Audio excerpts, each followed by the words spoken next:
folks, how are you all doing? I hope we're well. It's after work for me, hence the slightly befuzzled look that my hair has taken on.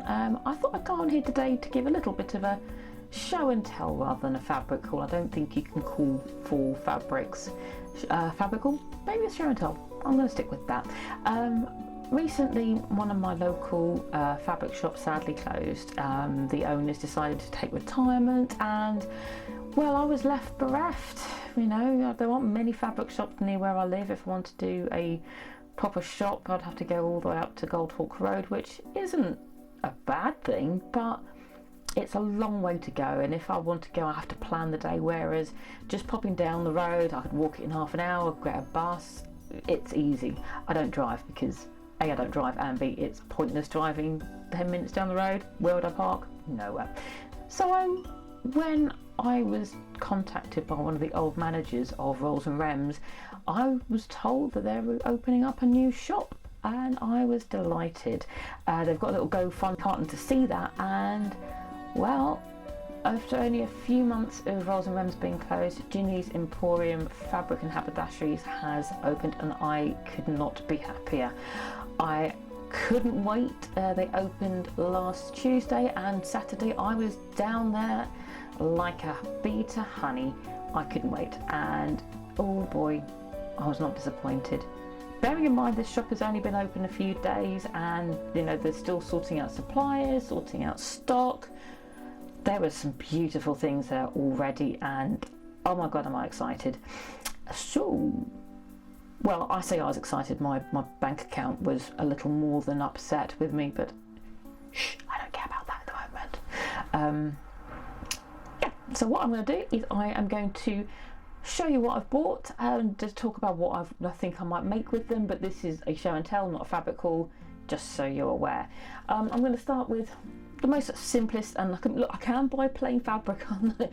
Trust me, I can buy plain fabric.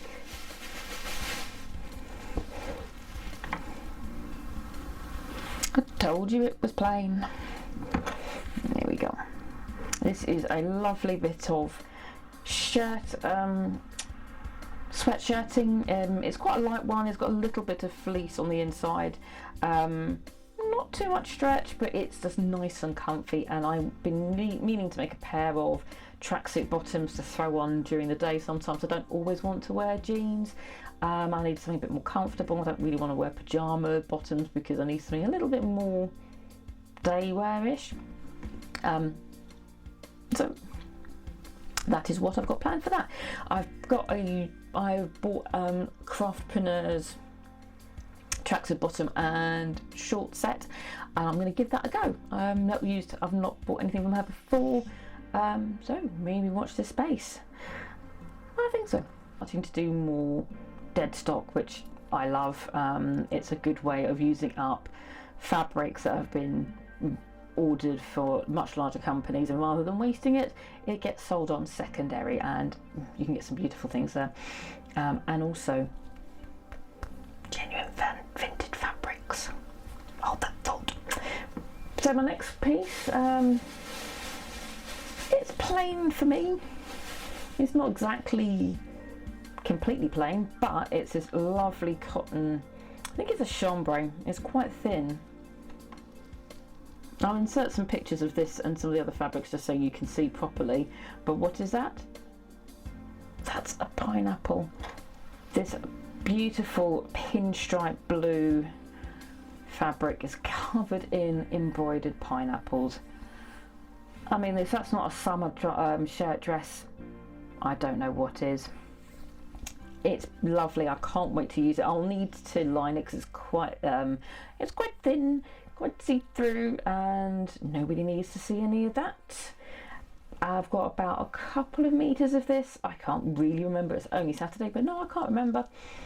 But I think maybe making the Tilly and the Buttons Rosa shirt dress might be what I'm going to go for. I can't wait to use it. And yeah, I think I'll put that on. I think I'll do a video on that one. I think that'd be a good thing to do. A nice light summer project Forgive me, I'm tripping over my words a lot. It's been a long day already. It's been a long couple of weeks, and you don't need to know the full ins and outs, but forgive me. Now, this next fabric is just even more summery, even more pretty than the last. I mean, that's lovely, but oh yeah. Oh yeah, I'm going to insert some pictures because I think I can see my monitor every time I put some fabric up. It gets a bit dark, so forgive me on that one. But this is really pretty, and what you probably can't see here, but in the picture you'll see some little like schlubby bits, just to give it a little bit of texture, so stops it from being completely flat. But I think the Easter dress that I made recently from the Ammo Threads fabric, I think this would make a lovely addition to that little dress set there. Again, it needs to be lined, it's pretty see-through, but how pretty would that be as a summer dress? The lovely flowers, we've got pinks, yellows and blues in there, a bit of green, so really you could mix and match, maybe some picking out some of the colours in some ribbon or some lace. The world's my oyster on that one. Now, did somebody say vintage fabrics? You heard it right. Now, I've never been very successful in finding vintage fabrics. I know you can buy them on places like eBay or Etsy, but I find that sometimes a little uninteresting for me. I want to be able to see the fabrics, and I want to get inspiration by physically touching them and just interacting with them. So when I was told when I walked in there that they had 3 different types of vintage fabrics from the 1930s, my ears pricked up pretty quickly. And it turns out that the owner might even have a bit of a supplier on that one, and there might be some more coming in very soon. So I don't need it, but I want it, and I'm going to have a look next time around and see what fabric is out there. But it's just really unusual, especially in smaller shops. It's just not that common.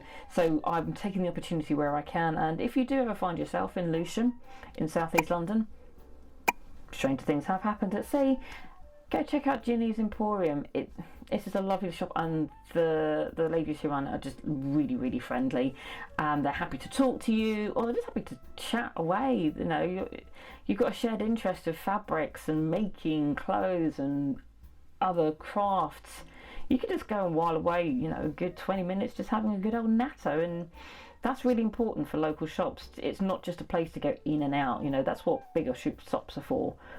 You know, you can have a proper conversation. You can go and ask for advice. You know, you've got an idea if you want to make a pair of trousers, what type of fabric would work better, or say you want to be a bit more adventurous. You know, how do you work with lycra? It's just lovely, and I'm so fortunate, and I'm so happy that they've opened up.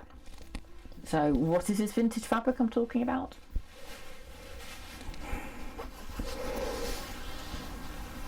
Oh, look at that pretty flowers, and it's a reasonably it's a very tight weaved fabric, got a bit of structure to it, and it's actually the way it's been woven. Again, I'll put another picture on so you can sort of see, but look at the black on that.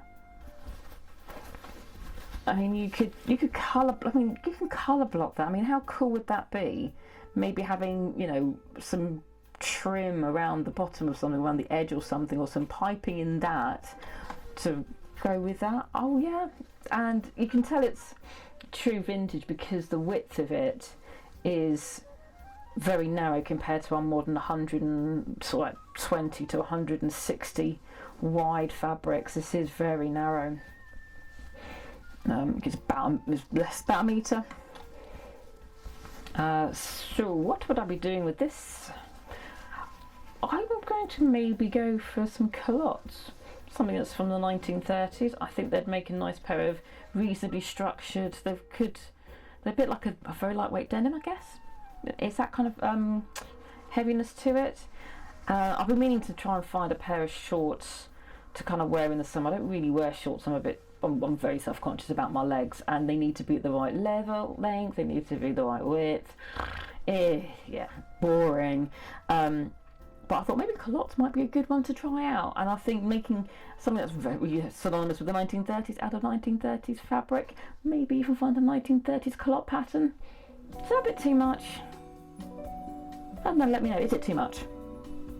Thank you very much to Genny Emporium. This is not sponsored by any stretch of the imagination, but I wanted to give a shout out, and actually for you to go and explore your own local fabric shops if you've got one nearby, and people maybe even make even more friends.